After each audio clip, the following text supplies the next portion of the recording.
I'm Claire Anderson, 24 years old. And on that June morning, I stood at the center of the graduation hall of a prestigious East Coast law school, wearing a black gown stitched with gold thread, the mark of a valedictorian. My name echoed through the packed auditorium, spoken into the microphone, followed by applause and cheers from the rows of my classmates. But as I stepped onto the stage, holding the speech I had written 3 weeks prior, my eyes couldn't stop staring at two empty chairs in the very front row, the seats reserved for the family of the honored student. My parents weren't there. Neither was my sister. While my classmates turned and waved at their families, I stood alone, facing the cold absence in front of me. I had imagined this moment hundreds of times, my parents' tearful eyes, my mother covering her mouth in emotion, my father proudly squeezing my hand after the ceremony. Instead, I looked down and saw chairs no one sat in, flowers no one brought, and a soft crack in my chest that no one could hear but me. Inside the pocket of my gown, my phone kept buzzing quietly. I already knew why they weren't there, but like someone clinging to denial, I had held on to hope until the very last minute. Right before the ceremony, I opened Instagram. The latest post from my mother showed the whole family except me on the deck of a Caribbean cruise, cocktail in hand, sunlight shimmering on the turquoise sea. The caption read, "Healing time, so proud of Chloe's growth." I note. Chloe, my sister, had just broken up with her boyfriend, and my parents thought the best way to heal her spirit was to take a 7-day cruise around the islands, which happened to fall exactly on the same week as my graduation. They told me to understand that this is an important time for Chloe, she's really hurting. And me? Who was I in their lives? Just a shadow strong enough to walk through every major milestone without needing anyone to witness it. I took a deep breath, looked straight ahead into the hall, and began my speech in a voice eerily calm, as if I hadn't cried silently in the bathroom the night before. As if I hadn't waited until the last minute hoping they would show up. Then, like a knife slicing through the delicate silence I had fought to maintain, I spoke slowly, every word dropping like a stone sinking into deep water. If you needed a vacation more than your daughter's graduation, enjoy the view. Because you won't be seeing me again. The entire room went silent for a few seconds. Then the applause came louder, longer, but I didn't hear any of it. All I could see were the two empty chairs, and the diploma in my hand, proof of everything I had accomplished, yet the people I once loved most had chosen not to be there to witness it. I used to think injustice was loud, found in shouting matches, in angry punishments, in harsh scoldings. But I was wrong. Sometimes injustice is quiet, hidden in gentle smiles meant for someone else, in glances that are shared with everyone, except you. I had spent my childhood in what looked like a perfect family, a white 2-story house, a neatly trimmed lawn, Sunday church visits, and 4 plates always set at the dinner table. But deep down, even as a child, I always felt it. I was the extra piece in that family picture. I'm the eldest daughter. Claire, the child who learned to tie her own shoes at 4, who finished the entire school library's children's section by 1st grade. And who knew how to make mom smile with a handmade card instead of asking for expensive dolls. In the eyes of adults, I was easy, low maintenance, mature. And in a family with a younger sister who was often sick, sensitive, and cried easily, those traits of mine quickly became the excuse to leave me behind. Chloe, my sister, was the golden child of the family. As a kid, she would get a mild fever just from a change in weather, and that was enough for the whole family to cancel a picnic to take care of her. Chloe always sat next to our parents at every family gathering. As for me, I learned to pour my own water, wipe my own mouth, and clean up my own toys because Claire knows how, she doesn't need help. When I turned 8, my birthday gift was a book set about the solar system. Chloe, then 6, received a dollhouse twice her size, complete with glowing lights and background music. I wasn't jealous, at least that's what I told myself. I just looked at my gift and nodded, "Thank you, Mom and Dad." Mom patted my head gently and smiled. "My daughter loves knowledge more than toys, right?" That was the first time I heard the sentence that would follow me for the rest of my life. "You're strong, sweetheart. You don't need the same things Chloe does. That, all through school, I stayed at the top of my class. One year, I even won first place in the state debate competition. But when I came home with the medal, Mom only said, "That's good, but have you submitted your English essay yet? Don't slack off on the core subjects." Meanwhile, when Chloe was chosen as the lead dancer in the spring fair, the whole family took her out to celebrate, posted pictures on Facebook, and called it her first major achievement. I learned not to expect recognition. I learned to pat myself on the back whenever I got a perfect score. I learned to stay silent because every time I spoke up, it somehow became demanding, jealous, or lacking empathy. When I got the acceptance letter to college, a top law school with an acceptance rate under 10%, I came home still buzzing with joy. I remember it clearly. A Wednesday afternoon, I walked into the house holding the red envelope high. I got in, Mom and Dad. Partial scholarship. I'm going to law school. My mom was putting away groceries. She paused for a few seconds, then nodded and smiled. "That's great, honey, but how are you planning to cover the rest of the tuition?" I froze. "You mean, you're not going to help?" My mom glanced at Dad, like waiting for a cue. Then my father put down the newspaper and said calmly, "Claire, you know, we've been saving up to send Chloe to study in Paris next year. That design program is really expensive." I didn't say a word. I didn't cry. I just stood there, still holding the envelope, feeling my heart slowly ice over. They didn't ask how I felt. No one said, "We'll try to figure it out." No one hugged me and said, "We're proud of you." Only silence. And a look of quiet guilt as if I had disrupted a plan that was never meant to include me. From that day on, I started working part-time, serving at a coffee shop from 5 a.m. In the afternoons, I worked as a teaching assistant for tutoring classes. I applied for every scholarship I could find, even those that clearly stated they didn't accept late submissions. I found student housing far from campus and split the rent with 3 other students just to save every dollar I could. Meanwhile, Chloe was still being driven by Mom to her art classes, ballet sessions, and creativity camps. And still received daily encouragements like, "She's got talent. You have to invest in the right timing if you want her to succeed." I don't hate Chloe. She did nothing wrong.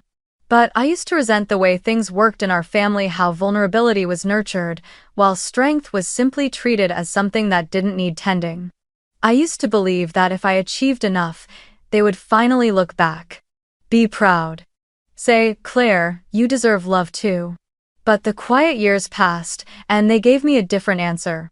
Some people choose not to see even when the light is shining right in front of them. And then, on graduation day, when those 2 empty seats sat coldly in the place of honor, I realized it wasn't because they forgot. I thought I had grown used to being left behind, used to broken promises, used to parties I wasn't invited to, and milestones I reached that no one remembered. But I was wrong. Because no one ever truly gets used to being forgotten, especially not on the day you once believed would be the most beautiful moment of your life. That morning, I still called home. Even though I had a sinking feeling in my chest, even though I hadn't seen a single message from Mom all week, I still hoped maybe they were planning a surprise. Maybe they'd show up at the last minute. I called Dad's phone. He picked up on the 4th ring, his voice light, as if nothing significant was happening. "Hello?" I hesitated, then asked, "Dad, today's my graduation. Where are you and Mom?"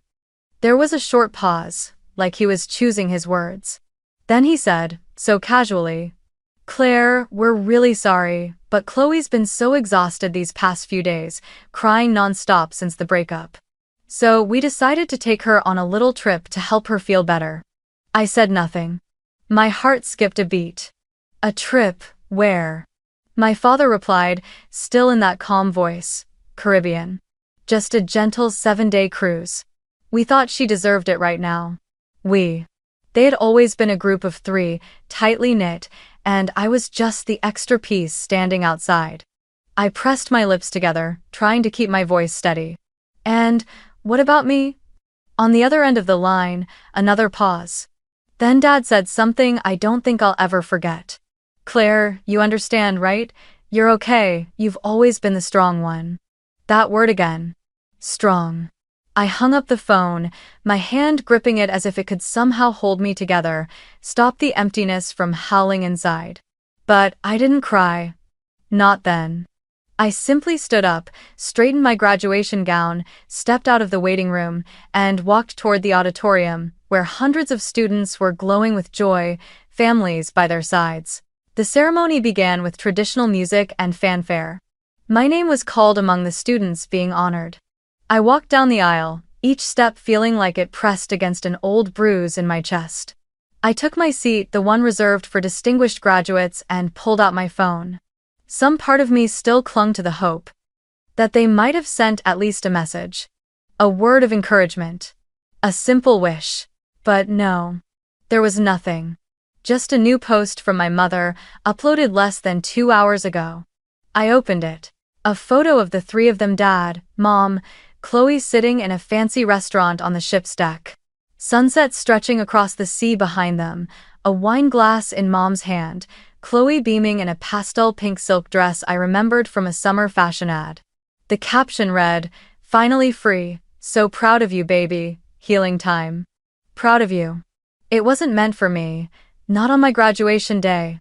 It was for my little sister, who was off on a cruise to heal emotionally. I bit my lip hard. I don't remember how I pulled a tissue out of my robe pocket. I only remember that when the tears touched my chin, I realized I was crying, really crying for the first time in a long time. Not because they didn't come, but because I finally understood, no matter how hard I tried, I would never be the one they chose to be proud of. I wiped my tears, lifted my head.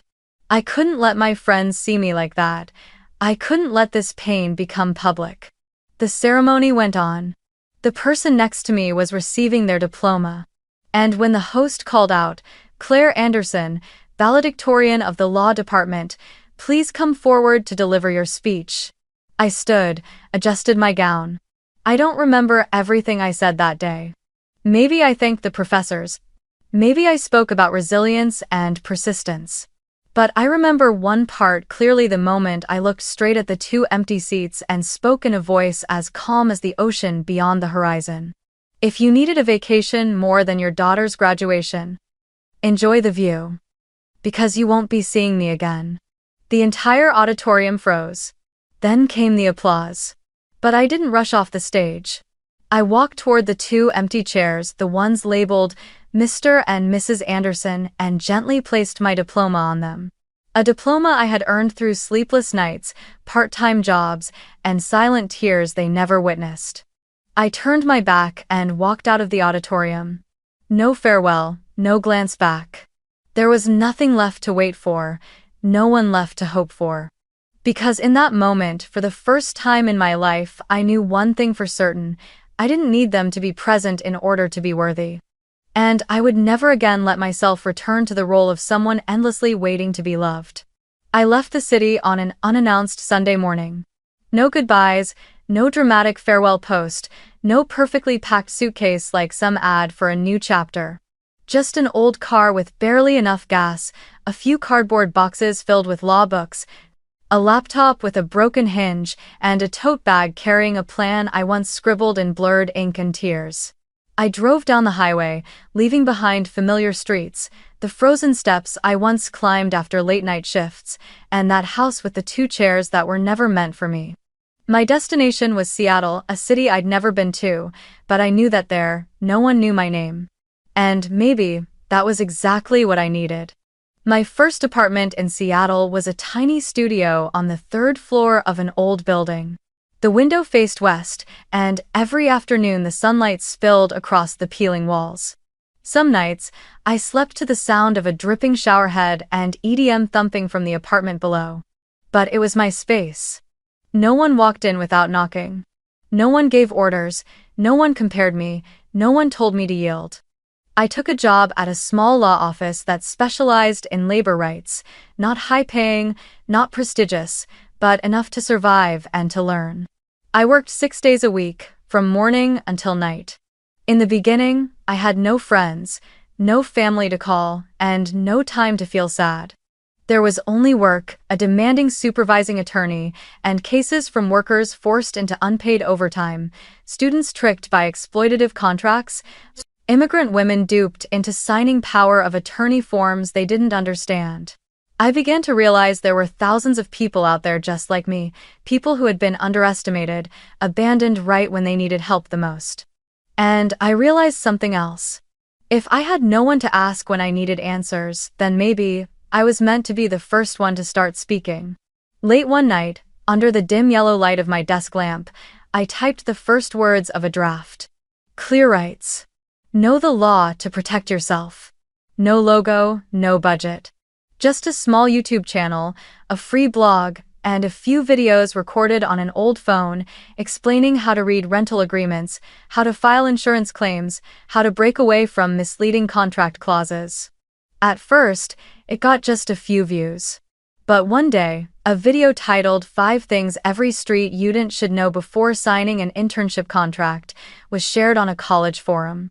Within 3 days, it had over 50,000 views. I never appeared on camera.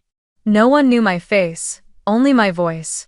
And the knowledge I once had to learn in the dark was now becoming light for someone else. And so I kept going. No applause needed. No certificate on the wall. I used my earnings from legal consulting to sponsor tuition for 3 freshmen I met online. None of them knew who the donor was. I simply wrote one line in the email. Don't let a number stop you. I sent legal aid to a single mother being forced into an unfair lease. I helped a Black student file and win a case against an internship that discriminated against him. All anonymously. I didn't need them to know who I was. I just needed to know that there were other Claires out there, and I didn't want them to walk alone through everything I had once endured. One day, after completing a major legal advisory project for a social enterprise in California, I received my first 5-figure payment. I couldn't believe my eyes. I stared at the account balance, then looked out the window. Seattle was drenched in rain, and I knew it was time. I closed the laptop, grabbed my keys, stepped onto the street, and walked straight to the showroom. Not to prove anything to anyone. Simply because I had once waited for the bus in the middle of a snowstorm, had once walked 4 kilometers every day just to save gas money. And now, I wanted my first car to be something I chose, paid for, and held on to, entirely by myself. The silver-gray Tesla Model 1, Model 3 parked in the building's lot wasn't a trophy, it was a reminder of the journey. I placed my hands on the wheel for the first time, and instead of thinking, I've won, I thought, I made it here without needing anyone to lead the way. That night, I cleaned up my workspace. On the desk was a faded photo me, in a graduation gown, standing alone on stage. No parents. No bouquet. No hands raised from the audience. I picked up the photo and placed it next to the notebook I used for clear rights. I wrote one more line. They may never have seen me, but I see so many others now, and this time, I won't look away. Maybe I haven't forgiven them yet. Maybe I'm still healing. But for the first time in my life, I don't feel the need for their approval to believe in my worth. I don't need their applause. I don't need their pride. Because my presence is enough. I am Claire Anderson. And this isn't the end. This is the beginning of a story I will write on my own terms, step by step, word by word, for every person I can help, even if it's in silence. 1 month after graduation, when the applause had faded into memory and my honorary diploma still sat on my desk not yet framed, I heard a knock at the door. 3 soft, hesitant taps. Not the kind from a mailman or a neighbor borrowing a path, but a rhythm so familiar it made my skin crawl. I stood up from my chair, a cup of cold tea still in hand, and opened the door. My father was standing there. He looked the same as always, shirt buttoned up, left hand in his pocket, right hand holding a navy blue folder. But unlike always, his eyes wouldn't meet mine. He looked like someone who had lost his way, yet was trying hard to pretend he hadn't. I stepped aside without saying a word, letting him into my small studio apartment in Seattle, far from everything he'd ever called familiar. He didn't sit right away. He stood still for a while, eyes scanning the room, as if searching for something to hold on to, maybe a trace of softness. Then he placed the folder on the table. I recognized it instantly. It was the diploma I had left behind on those two empty chairs that day. I didn't feel moved. I didn't feel angry. My heart felt like a brick wall, too used to being knocked on. I pulled out a chair for him and sat down across as if this were a formal meeting, not the first time a father and daughter had seen each other after 14 days of cold silence. "I brought your diploma," he said, his voice low and slightly hoarse. I nodded gently. "I know." A pause stretched between us. Then he started talking about the return, how they came back after the cruise, how they saw my speech being shared online, how some relatives had forwarded the recording to my mother, how they were very surprised. I didn't respond. Surprise is an emotion reserved for people who care. As for me, I had stopped being surprised a long time ago. I thought, somewhere in that monologue, there might be an apology. A quiet, "I was wrong." A hint of remorse, even if late. But the story suddenly shifted direction. "Claire." His voice softened. "Chloe's been doing a little better lately. She's thinking of opening a small fashion boutique in Los Angeles, really creative, a lot of potential. It's just that." He hesitated, eyes flicking briefly to the Tesla key I had left on the table. "She's short on some capital. And your mom and I already helped her quite a bit with her last internship. So this time, do you think you might be able to help her? Maybe sell the car, just temporarily?" I didn't answer right away.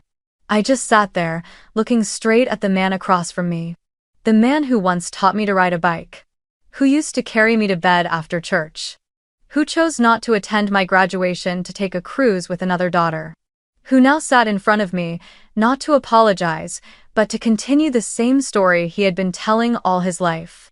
Chloe needs, Claire gives. I rested my arms on the table, eyes locked on the gaze he kept avoiding. "So, you didn't come for me." My voice held no sadness, no accusation, just clarity. "You came for her, like always." He was silent. And I had grown far too familiar with that silence. "You know," I said, gesturing toward the diploma on the table. "To get that, I had to work more than 60 hours a week. I lived on instant noodles, slept under a leaky ceiling, applied for scholarships 7 times before one was approved. But neither of you ever asked if I was tired. You never asked if I needed anything. And on that day, when the whole auditorium stood, when they called my name as valedictorian, those 2 chairs were still empty. I stood up and walked to the window, looking down at the city still buzzing below. That car," I continued, "was the first thing I ever bought for myself without asking anyone, without needing anyone's permission. It's not just a vehicle, it's proof that I could do it. Not to outshine anyone. Just to walk on my own." I turned to face him. "So, no. I'm not selling it, and if Chloe needs funding, then this time, you should choose her fully. Don't come looking for the daughter you once left behind, hoping she'll compensate for the choices you made." "One." My father said nothing. He just sat there, face clouded with confusion he couldn't hide. He stood, picked up the diploma from the table, as if to hand it back to me. But I gently shook my head. "Keep it, to remember." Then I opened the door quietly, like closing a door that had stayed open too long for things that never truly belonged. As he stepped over the threshold, I didn't look back. I only whispered, just loud enough for myself to hear. "This time, I won't be the one paying the price." It happened on a Wednesday afternoon, right after I'd wrapped up a session with the community legal team. Only a few staff members were still typing out the final lines of their reports before clocking out. I had just poured myself a cup of chamomile tea when I heard the knock, sharp, rushed, urgent. Before I could even reach the door, it burst open. Chloe. My sister, the one who didn't show up at my graduation, who went on a cruise with the whole family while I stood on stage alone. The one I had spent my entire childhood giving up seats for, giving up glances for, giving up applause for. Today, she stood before me, hair disheveled, mascara smudged, a luxury coat thrown on hastily, eyes swollen like she'd been crying the entire way here. For a moment, I didn't recognize her. Not the radiant Chloe from Instagram, not the one Mom always called the light of the family. The girl in front of me was different, lost, trembling, and desperate enough to turn to the sister she'd once ignored. "Claire," she said, her voice nearly breaking. "You have to help me." I set my cup down and motioned for her to sit, not rushing. Chloe stepped in and sat across from me, wringing her hands tightly. "My store, it failed. The investors pulled out. I'm drowning in product debt, rent debt, even personal debt. I don't know what to do anymore." She wiped her tears and pulled out an invoice from her bag. "You're a lawyer, you understand if I don't pay this by next week, I'll be sued." I sat in silence for a moment, letting her speak. Then I asked, "Why did you come to me?" Chloe didn't lift her head. "Because you're the only one who can help me now. Mom and Dad said they can't help anymore. I just thought you wouldn't turn your back on family." I sat upright, eyes fixed on hers. "Do you think I owe you something?" Chloe waved her hands quickly. "No, that's not it. I know you're successful, you have money, you've made it, it's just, this time, I really need it." I took a deep breath. My voice stayed calm, not angry, not sharp, just clear. "I'm sorry, Chloe, but I can't help you." In that instant, the fear in Chloe's eyes turned into fury. She jumped to her feet, face flushed red. "Who do you think you are? Some saint? Some big shot?" She stormed over to my desk, pointing a finger at me. "I know your old firm got sued. I know you almost lost your job over a contract error. I still have the article. Do you want me to leak it to the press? You think I won't?" I didn't respond. I didn't flinch. I didn't tremble. I simply opened my laptop, typed a few lines. A folder appeared. I turned the screen toward Chloe. "Good," I said, my voice as calm as it had been at the start of the meeting. "Then read." On the screen was a list of PDF files. Each one titled clearly, with dates, attached evidence. I pointed to them, one by one. "This is the loan contract you forged with a fake signature under the company's name.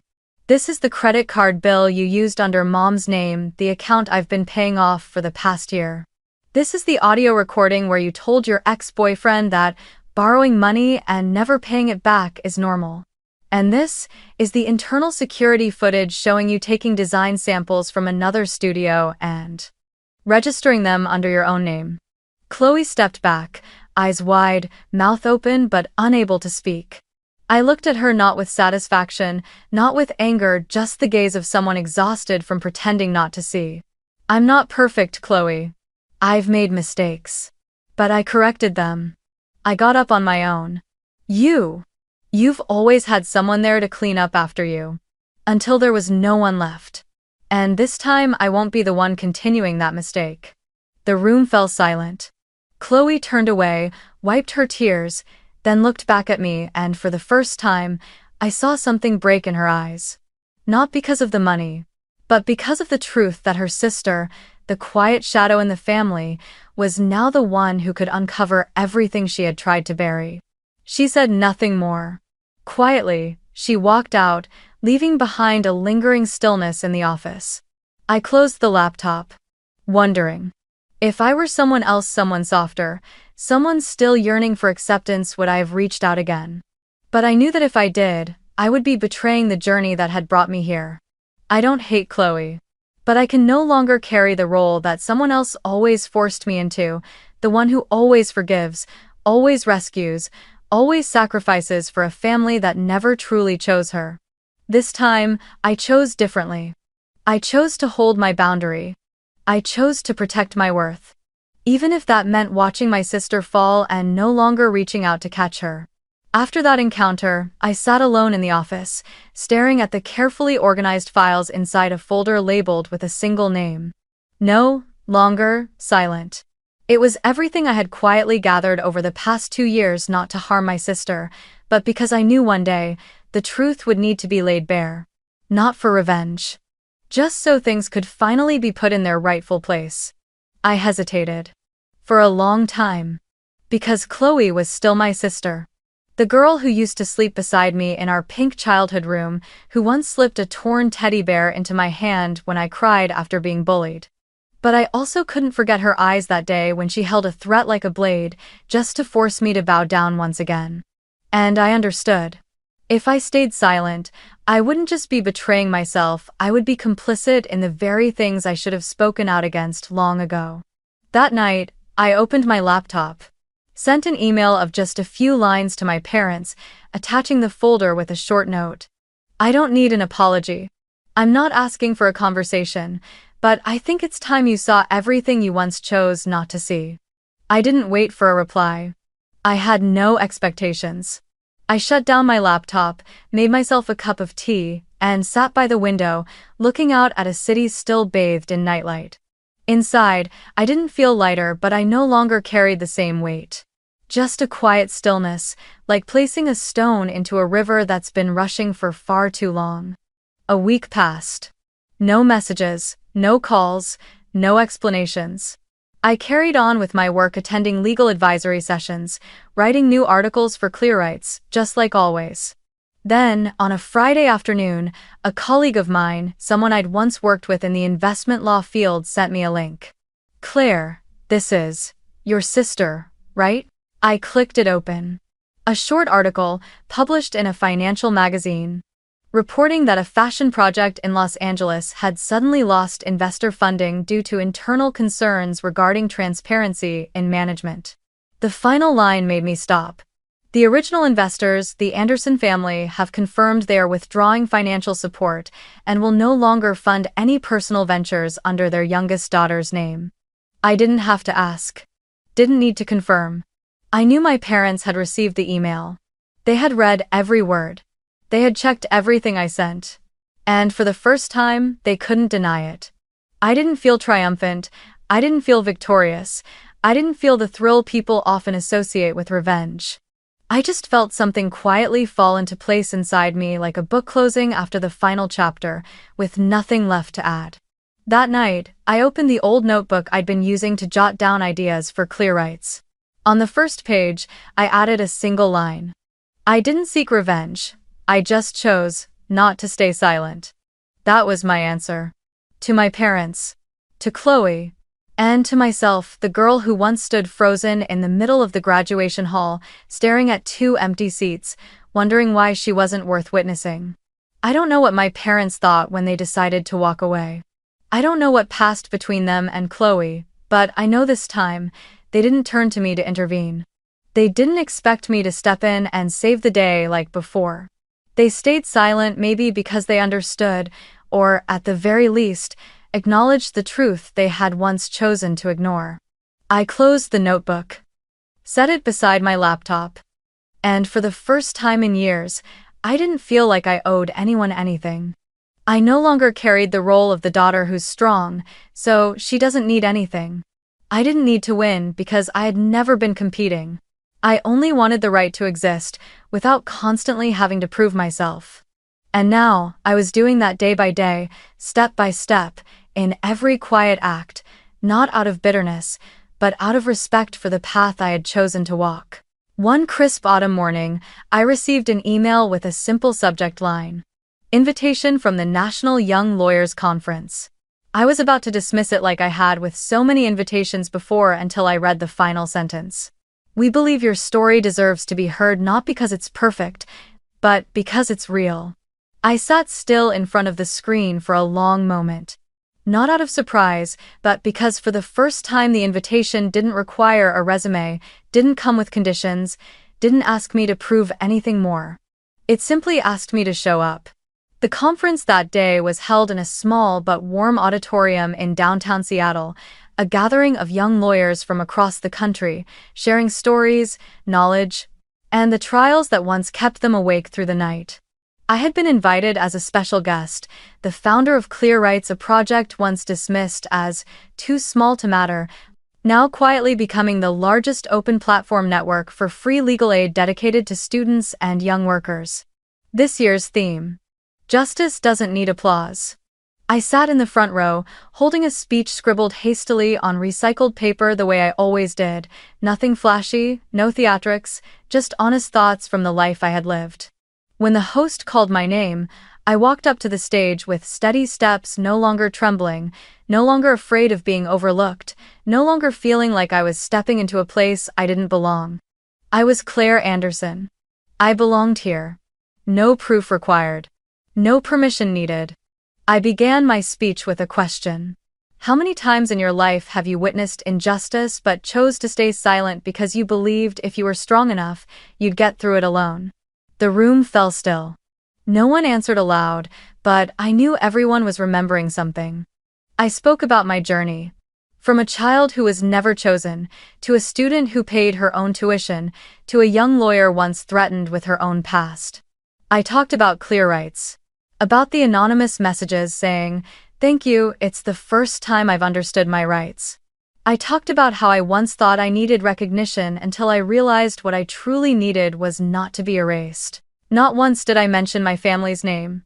Not once did I allude to them. But when I ended my speech with the words, "Justice doesn't need applause. It just needs to be seen by the right person, at the right moment, even if only once," I felt it two familiar eyes, watching me from the very last row of the auditorium. I saw them, my parents sitting quietly, not in the front, not holding flowers or cameras. My mother wore an old gray coat, my father looked thinner than the last time I saw him. They didn't speak during the event, they didn't come forward afterward. They just sat there, in silence, as if they, too, were hearing something for the first time in their lives. When the conference ended, I stepped into the lobby. Not many people lingered to chat, most rushed off to catch flights. I was reaching down to grab my coat when I heard footsteps stop behind me. I turned around. It was them. My mother stepped forward first, lightly clutching her sleeve as if trying to hide her unease. "Claire, we heard everything. We're sorry." "How?" I didn't look away. I didn't recoil. I simply smiled, a quiet smile, not bitter, not sharp, just the kind that comes from exhaustion cooling into calm. I said, gently but clearly, "I don't need an apology. If an apology could fill every empty space, maybe I wouldn't have sat alone through my graduation ceremony." My mother lowered her gaze. My father stood behind her, silent, hands in his pockets, eyes drifting somewhere far off. I continued, "I'm not angry. I'm just sad." Because what I needed wasn't regret in the past tense. What I needed was presence at the right time.